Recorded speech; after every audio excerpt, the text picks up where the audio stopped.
দুনিয়ার ব্যাপারে বুঝেন, আরো দেখেন, আরো ভাবেন, একজন একজন করে ভাবেন।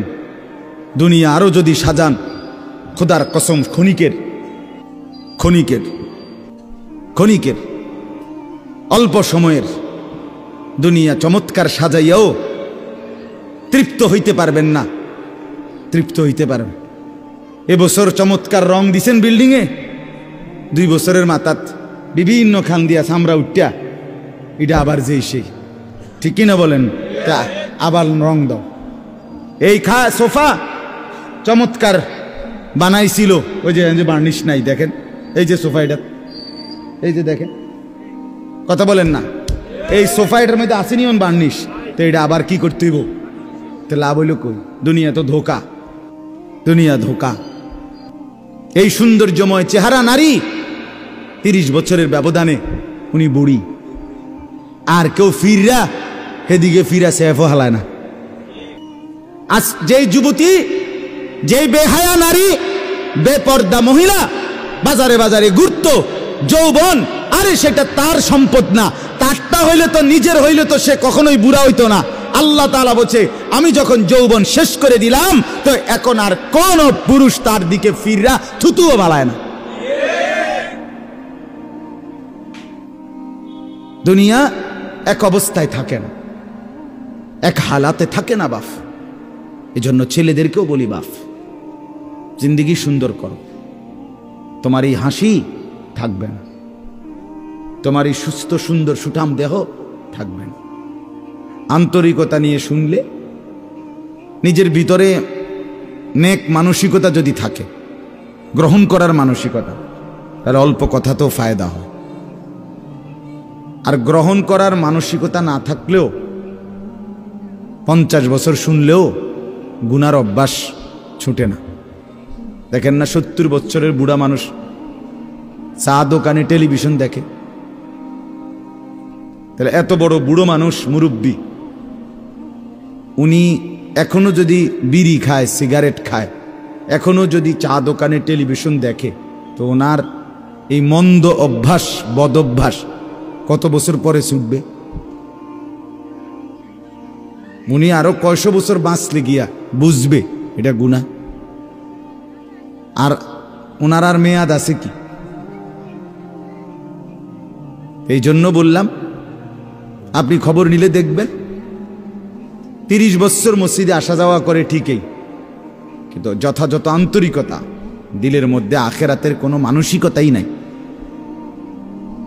নিজেকে বদলানোর অনুভূতিই নাই, ফিকিরে নাই। সোজা কথা, পরকাল বলতে কিছু, এখন যা আছি তাই। এখন সুখে থাকলে সুখী দুনিয়া, এখন দুঃখে থাকলে দুঃখী। জিফুত যদি ঠিকমতো খানা খাদ্য খাওয়ায় খুশি, ঠিকমতো খানা খাদ্য নাই দুঃখী। মানে দুনিয়া পেলে খুশি, দুনিয়া না পেলে দুঃখী। লাভ লোকসান, আয় ব্যয়, হিসাব কিতাব, সুখ আনন্দ, দুঃখ বেদনা, হাসি কান্না, আবেগ অনুভূতি, সবটাই শুধুই দুনিয়াকে কেন্দ্র। এখানে কি পেলাম? এখন কি পেলাম? এখন কি পেলাম? ইনহিয়া ইল্লা হায়াতুনা দুনিয়া নামুতু ওয়া নাহইয়া। আল্লাহ তাআলা বলেন, নাফরমান আর পাপীদের জীবন কেমন হয়? কোরআনে আল্লাহ বলছেন, তাদের অবস্থা হয় এমন যে তারা বলে জীবন কেবলই দুনিয়ারটা, আর কোথাও জীবন নেই, আর কিছু নেই। নামুতু ওয়া নাহইয়া, এখানেই মরব, এখানেই বাঁচব। ওমা নাহনু বিমাবউসিন। আল্লাহ বলেন, নাফরমানদের দিলের মধ্যে এই বিশ্বাস যে আমাদেরকে পুনরায় কোথাও উঠানো হবে না। আল্লাহ যে বলছেন হাসরের ময়দানে তোমাদেরকে উঠানো হবে, সুম্মা ইন্নাকুম ইয়াউমাল কিয়ামাতি তুবআসুন। আল্লাহ তাআলা বলেন, তোমাদের প্রত্যেককে কিয়ামতের দিন হাসরের মাঠে তোলা হবে। আল্লাহ বলেন, বেঈমানের দিলে এটা থাকে না। তার কথা হলো প্রাপ্তি অপ্রাপ্তি, লাভ লোকসান, ভালো মন্দ, হাসি আনন্দ, দুনিয়া। ছেলে বিদেশ থেকে টাকা পাঠাইতেছে, খুশি। ছেলে বিদেশ থেকে টাকা টুকা ঠিক মতো দেয় না বা কামাই রোজগারি কম, জিজ্ঞাসা করবেন কেমন আছেন, কি এর বালা, আমরা আর বালা কি এর,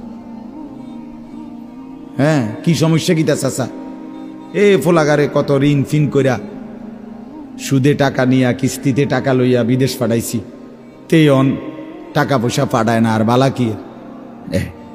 তাহলে উনি দুঃখী কেন, টাকা নাই, আবার টাকা পাঠাইতেছে মাশাআল্লাহ, পান খাওয়ার স্টাইলই আলাদা, চা খানার ঢঙে আলাদা, কথাবার্তার স্টাইলই ভিন্ন। কেমন আছেন, আসি আল্লাহর রহমতে, আপনাকে দোয়ায়, 10 জনের দোয়ায় আল্লাহ ভালোই রাখছে। কেমনে ভালো, এতে আল্লাহর রহমতে টাকা পাঠায়, আমরা তার মা আমি আমরা মিল্লা খাইয়া পইরা ভালো আছি। তাহলে ভালো থাকে দুনিয়া, ভালো থাকলে ভালো নাই দুনিয়া, ভালো না থাকলে তো আখিরাত, কবর, মৃত্যু পরবর্তী জিন্দিগি, সের জন্য কি ব্যাপার, তার জন্য কোনো আলোচনা লাগবে না, এর জন্য কোনো কথা নাই। তাইলে কারো মধ্যে এই আলোচনা নেই, স্বামী স্ত্রী পরস্পরের আলোচনা, এই ঘর সংসার বাজার, খাট ফার্নিচার পালং সোফা, হ্যাঁ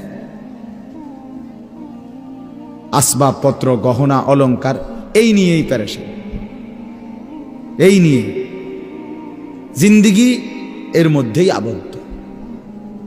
তো আখিরাত তাহলে কার জন্য, পরকাল কার জন্য? আমরা মুসলমান, আমরাই যদি পরকাল না চিনি না বুঝি, আমাদের উচ্চারণে, আমাদের অনুভূতিতে, আমাদের আচরণে, আমাদের কথাবার্তা উঠা বসার মধ্যেই যদি পরকালের কোনো নমুনা দেখা না যায়, তো হিন্দু বৌদ্ধদের মধ্যেই দেখা যাবে। কথা উত্তর দেন। কবর হাসর আখেরাতের চিহ্ন ভেসে ওঠার কথা চালচলনে মুসলমানদের মধ্যে না কাফেরদের মধ্যে? মুসলমানদের মধ্যে। কথা তো ছিলই। আল্লাহর প্রিয় বান্দারা, অসংখ্য আল্লাহর নেক বান্দাদের জীবনে আছে, রাত্রিতে ঘুমাইতেন না। জিজ্ঞেস করতে কেন ঘুমান না, বলছে জাহান্নামের ভয় ঘুমাতে দেয় না, কবরের ভয় ঘুমাইতে দেয় না। হযরত আবু বকর সিদ্দিক রাদিয়াল্লাহু তাআলা আনহুর মতো সাহাবী আফসুস করে বলতেন, হায় আমি যদি একটা গাছের পাতা হতাম, আমাকে যদি একটা চতুষ্পদ জন্তু, গরু কিংবা ছাগল, সেই পাতাটা যদি খেয়ে ফেলত, অর্থাৎ আমি যদি মানুষ না হতাম। অথচ কি পরিমাণ আমলের অধিকারী ছিল। হযরত ওমর রাদিয়াল্লাহু তাআলা আনহুর চেহারা, কপালের দুই পাশ থেকে লম্বা অঝরে কান্নার কারণে দাগ পড়ে গেছিল। হযরত ওমর রাদিয়াল্লাহু তাআলা আনহুর ইন্তেকালের মুহূর্তে হযরত আব্দুল্লাহ ইবনে আব্বাস সাহাবী, তিনি বলছিলেন, আপনাকে আল্লাহ তাআলা অনেক মর্যাদা দিয়েছেন, আপনি 10.5 বছর মুসলমানদের খলিফা ছিলেন, আপনার মাধ্যমে আল্লাহ তাআলা দিক দিগন্ত মুসলমানদের বিজয় দান করছেন। কত রাজ্য, কত এলাকা আপনার এই 10 বছরে বিজয় হয়েছে। আপনার অনেক সম্মান, অনেক মর্যাদা, অনেক গুণ, অনেক বৈশিষ্ট্য। হযরত ওমর রাদিয়াল্লাহু তাআলা আনহু কিতাবের মধ্যে আছে, উনি চোখের পানি ফেলে বললেন আব্দুল্লাহ ইবনে আব্বাসকে, শোনো, আমি আল্লাহ তাআলার কাছে এতটুকু আশা করি শুধু, যে আল্লাহ আমার জীবনের যা নেকি আর আমার জীবনের যা গুনাহ, কমপক্ষে আমার নেকিগুলো যেন আমার গুনার মোকাবেলায় বরাবর হয়। অর্থাৎ এতটুকু নেকি যেন কমপক্ষে হয় যে গুনাহগুলোকে মোচন করে দেয়, নেকিগুলো দিয়ে গুনাহগুলো যেন মিটে বরাবর হয়। এদ্দুরও যদি হয় তো আমি আল্লাহর কাছে সন্তুষ্ট নিজেকে মনে করি, আমার এদ্দুরে সারব। অর্থাৎ নিজের এই বিপুল পরিমাণ নেক আমলকে কিছুই মনে করেন, সামান্য। তা আমাদের পুঁজি কোথায়? আমাদের এই শুক্রবারের শুধু সপ্তাহে একদিনের জুমার নামাজ, এটাই আমাদেরকে জান্নাত এনে দিবে, ঠিক না? হ্যাঁ, মাঝে মধ্যে গরিব দুঃখীকে 2 টাকা 5 টাকা দিলে এতে আমাদের বেহেশত চলে আসবে, ঠিক না? তো বলেন, এজন্য বললাম আমরা প্রত্যেকে আন্তরিকতা নিয়ে ভেতরে যারা মনোযোগ দিয়ে শুনেন, দেখবেন আমার আপনার ভেতরে যদি অনুভূতি তৈরি হয়, ভাবনা তৈরি হয়, ফিকির আসে, লাভ। সবাই একসাথে হবে না, সবাই একসাথে বদলায় না, সবাই একসাথে পরিবর্তন হয় না, কারো কপালে পরিবর্তন হয়ই না, বদনসিব। কারো সময়ের ব্যবধান হয়। আমাদের প্রিয় নবী সাল্লাল্লাহু আলাইহি সাল্লামের কাছে যারা সাহাবী হয়েছেন, কালেমা পড়ছেন, তারা প্রত্যেকেই প্রথম দিনেই তো সবাই কালেমা পড়ছেন, ঠিক না? বুঝেন নাই কথা? যতজন সাহাবী হয়েছে নবীজির, সবাই একদিনেই কালেমা পড়ে ফেলছে নাকি? তাহলে সময়ের আগ পিছ আছে কি না বলেন? কেউ প্রথম দিন কালেমা পড়ছে, কেউ 21 বছর পরে কালেমা পড়ছে, কেউ 22 বছর পরে কালেমা পড়ছে।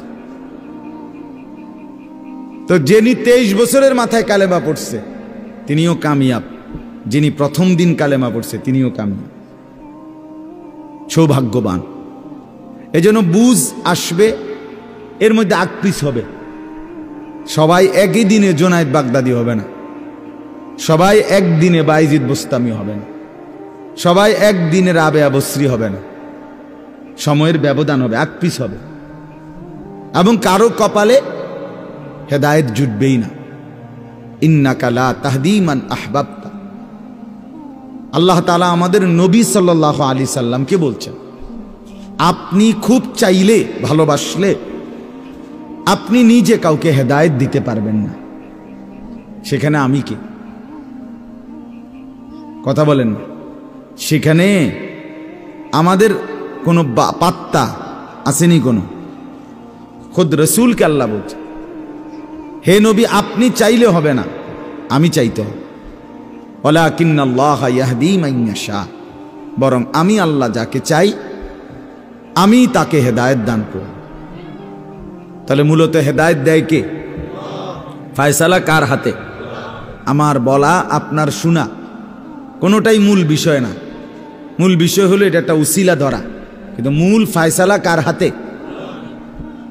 ওয়ালাউলা ফাদলুল্লাহি আলাইকুম ওয়া রাহমাতু মাজ। এই বেটা মোবাইল না ধরতে মানা করছি, সুন্দর করে বললে হয় না। অনেকের খাসিয়ত এতটাই যে ধমক না দিলে,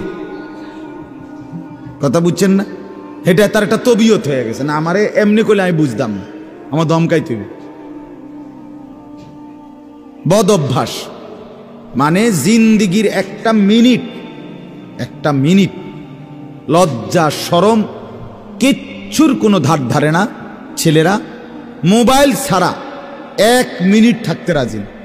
এবারে মা দেখুক, নাহলে বাফে দেখুক, নাহলে হুজুর দেখুক, নাহলে একবারে আব্দুল কাদের জিলানি দেখুক, আমার এতে কোনো অসুবিধা নেই। আমার দরকার মোবাইল। মোবাইল আছে, আমি আছি, খালাস।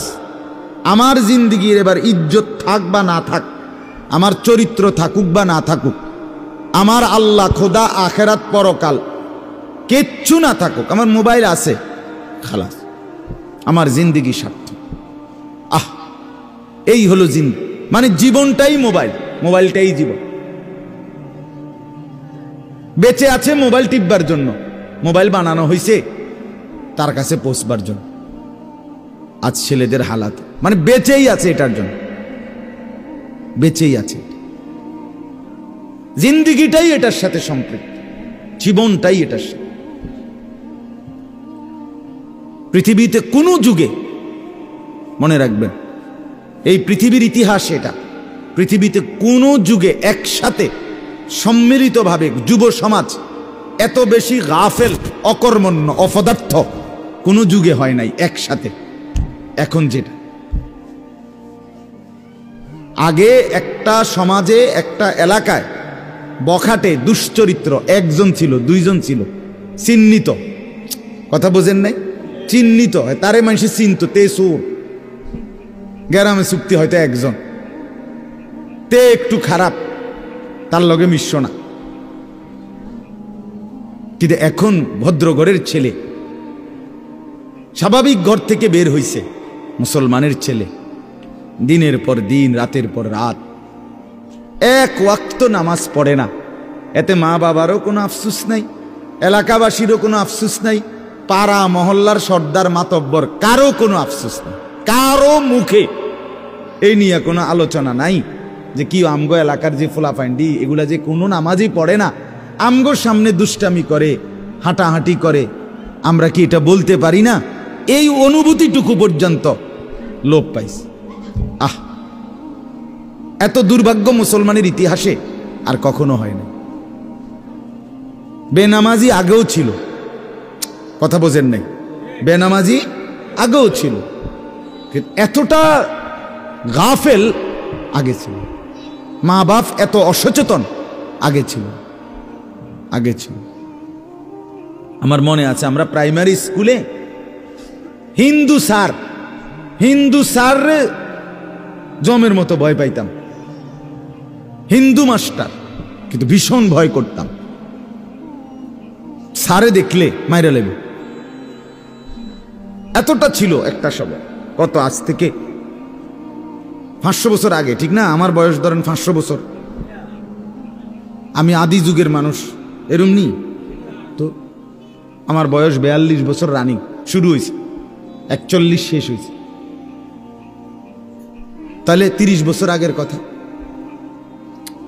আমার পড়ালেখার প্রাইমারি ছোটবেলার জীবন 30 বছর আগের কথা না, 30 বছর আগে। তাহলে এই জন্য বললাম জিন্দিগিটা মোবাইলটার উপরে তুলে দিস, হাসি কান্না আনন্দ বেদনা, হাসলে কাশলে, পেশাব পায়খানা টয়লেট বাথরুম, হ্যাঁ, হোটেল রেস্তোরাঁ পার্ক, যেখানে যখন যাবে 24 ঘন্টার মেইন কাজ আগে একটা ছবি উঠান, আগে ছবি উঠান, এরপরে বাকি কাজ। আমি সেদিন ওই ফেরির মধ্যে উঠছি, বুঝছেন, ফেরি পার হমু আর কি, আমার গাড়ি উঠছে, আমিও উঠছি, তো দেখলাম যে মোটরসাইকেল দিয়ে এক ছেলে ফেরিতে, মোটরসাইকেলটা নিয়ে উঠছে ফেরিতে, ওইটা মাত্র এক পাশে এটারে ব্রেক করে থুইয়া মানে 1 মিনিট দেরি হয়েছে না, আগে এটার পাশে দাঁড়াইয়া একটা ছবি উঠাইছে, আগে উঠাইয়া চুল টুল ঠিক করে ছবিটা 2-3টা পোস্টে উঠাইয়া এরপরে হেঁটে চারিদিকে চাইছে যে আগে মানুষ আসেনি আরো না, আমি শুধু ফেরি। মানে তার প্রথম দায়িত্ব কি উঠানো, ছবি উঠা। তাহলে কি পরিমাণ ছাগল মানুষের বাচ্চা পরিণত হইছে, বুঝতেছেন? তুমি মোটরসাইকেলের লগে খাড়াইয়া ফেরির মধ্যে ছবি উঠাইয়া ফেসবুকে দিলা, তোমার এটা কোন ছাগলে দেখবো? এটার মধ্যে দেখার কি আছে? মোটরসাইকেল কি বাপ দাদা 14 গোষ্ঠী কেউ চালাইছে না? কথা বলেন না কেন? তো তুমি এটা কিতা দিয়ে আইলা, কি দেখুন কি আছে এটা? মোটরসাইকেলে কি আশ্চর্য, আর তুমি কি আশ্চর্য? কথা বলে এমন যদি হইতো যে আমি চাঁদের দেশে গিয়ে মাত্র মোটরসাইকেলটা থুইয়া এখন চাঁদের দেশের থেকে একটা কি দিছি, মাশাআল্লাহ ভালো কথা, তো বেড়া চাঁদের দেশে মোটরসাইকেল চালায়, এটা একটা বিশেষ কিছু হইতে পারে। কিন্তু এনতে রোডেতে চালাইয়া গিয়া ফেরি উঠছে, এটার মধ্যে আশ্চর্যের কি আছে? মানে রুচির দুর্ভিক্ষ, রুচিহীনতা, মন মানসিকতা একদম নিচে নেমে গেছে, একদম অনুভূতি বিবেক লোপ পেয়ে গেছে, লোপ পেয়ে মা বোনদের বেহায়াপনা চূড়ান্ত সীমায় নেমে গেছে। মহিলারা পুরুষ সামনে দোনো পাশে ডানে বামে হাঁটতে উঠতে লড়তে দৌড়তে কোনো লজ্জাবোধ করে না। কি বেড়ার গাত লাগে না, বেডিতের গাত লাগে না, অটোর গাত লাগে না, সিএনজির গাত, এত সময় নাই, বুড়ি ব্যস্ত। বাজার মার্কেটিং, দোকান কেনাকাটা, আফসোসের ব্যাপার। মানে এটাই বললাম আর কি, একসাথে সবাই, অধিকাংশ বেশিরভাগ অধপতন একসাথে মুসলমানের সমাজে 1450 বছরে আর কখনো এতটা ছিল না। অল্প অল্প ছিল, অল্প অল্প, একজন দুইজন। বেপর্দা নারী, বেহায়া মহিলা, লজ্জা শরম কম, এরম বেডি ছিল একজন দুইজন, 2 গ্রামে 4 গ্রামে। কিন্তু মা বোনদের এখন বাজার আর মার্কেটিং দেখলে মনে হয় না আপনি জিগাইয়ের খবর লইতে বোঝে আপনি বাইক থাকেন কোন টাইমে, সপ্তাহে কোন দিন আপনি বাড়িতে থাকেন কখন আপনি টের। আপনি শনিবারও দেখবেন এবড়ি বাজারে, রবিবার, সোমবার, মঙ্গলবার, বুধবার, বৃহস্পতিবার, শুক্রবার, শীত, গরম, রোদ, বৃষ্টি, বান, তুফান, ঘূর্ণিঝড়, টর্নেডো, সাইক্লোন, সিডর, মহামারী, করোনা, আরো যদি কিছু থাকে, উনি মার্কেটে যাবেন, বাজারে যাবেই। আফসুসের ব্যাপার, আফসুসের ব্যাপার, আফসুসের ব্যাপার। আমরা অতিরিক্ত আত্মবিস্মৃত জাতি হিসেবে পরিগণিত হচ্ছি।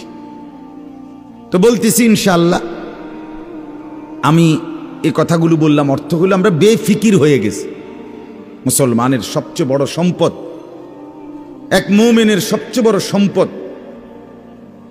আল্লাহ নবী সাল্লাল্লাহু আলাইহি সাল্লাম 23 বছরে সাহাবায়ে কেরামের জীবন এবং দিল অন্তরে আখিরাতকে বসায় দিয়েছেন।